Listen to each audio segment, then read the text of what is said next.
You're most welcome to my 10th presentation on neuromanagement. If you recall, in my last presentation, I had talked about the habit formation and operation of habits which come from the reptilian brain. And I had suggested that you should segregate your bad habits from good habits. And some of the habits which were good in the reptilian days may be bad for today. Let us take one very common example, the bad habit of procrastination, postponing action. Many students, they postpone their study habits until the 11th hour. Any new project given in any office or any factory, the manager thinks, okay, there's plenty of time, 6 months, so we'll start tomorrow or the day after. This is procrastination. Now this comes from the reptilian brain. How? A reptile used to feed itself, and after being very well fed, it will go into its hole, either in the hillock or on the ground, and it will stay there until it becomes hungry again. So lazing or procrastination is a reptilian habit.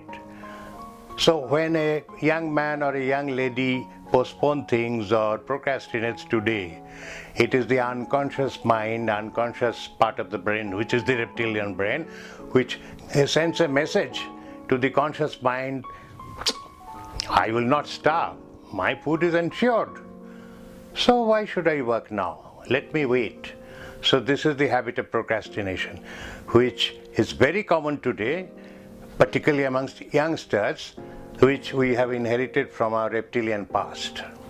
Dr. Maxwell Maltz, who was a neuro-researcher, had written his masterpiece, Cybernetics, 30 years ago.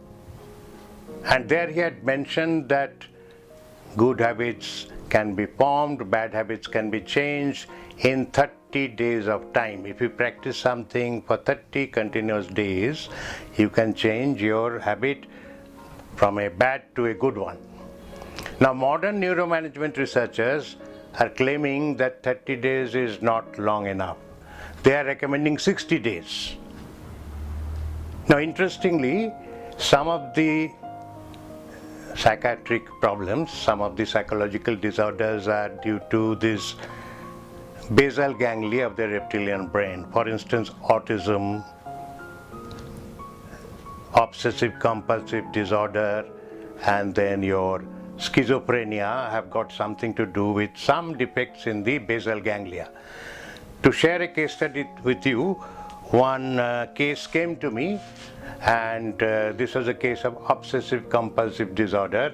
The young man, 25-year-old, he was always washing his hands, and I had recommended to him certain neuromanagement exercises which he practiced continuously for 60 days, and 50% of his problem was solved.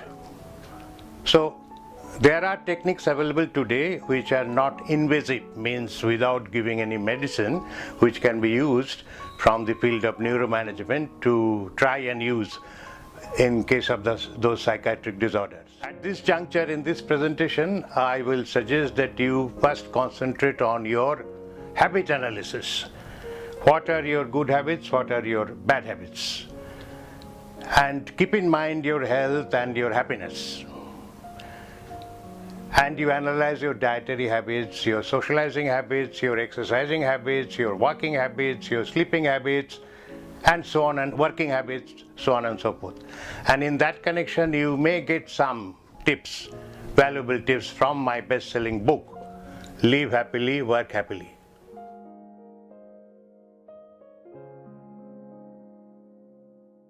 Before I end, I will share two very interesting case studies with you. I was interacting with the managing director of a medium-scale private sector industry in Kolkata, and he was very well kept, means physically very well kept. He was a very happy person. So I said, what is the secret of your happiness? What is the secret of your good health?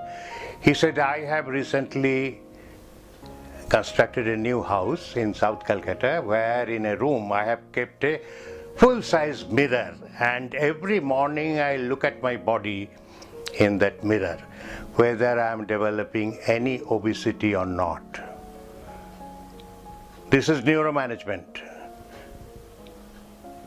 being conscious about your body. Another case study. A few years ago, we were asked to conduct a program for a very top team in Bhutan for the MPs and chairman of Bhutanese Bank of Bhutan, etc., etc.